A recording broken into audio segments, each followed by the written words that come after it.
কিয়ামতের দিন কোন বুড়ো মানুষ বেহেশতে যাবে না, সব যুবকরা যাবে। বেহেশতে যাবে কারা? বুড়োরা বোধহয় ভয় পেয়ে গেছেন। রাসূল পাক সাল্লাল্লাহু আলাইহি ওয়াসাল্লাম বলেছেন, আমার কথা না, হুজুর বলেছেন কোন বুড়ো মানুষ বেহেশতে যাবে না, কোন কালো মানুষ বেহেশতে যাবে না।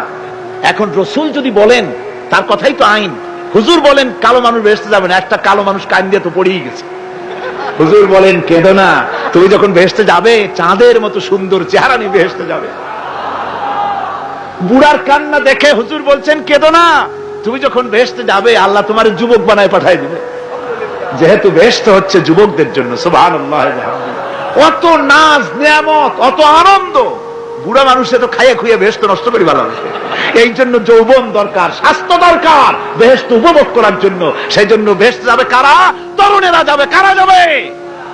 তরুণ তরুণী দিয়ে আল্লাহ পাক বেহেশত ভরে ফেলবেন। সুবহানাল্লাহ। চ্যানেলটি সাবস্ক্রাইব করে আমাদের সঙ্গেই থাকুন।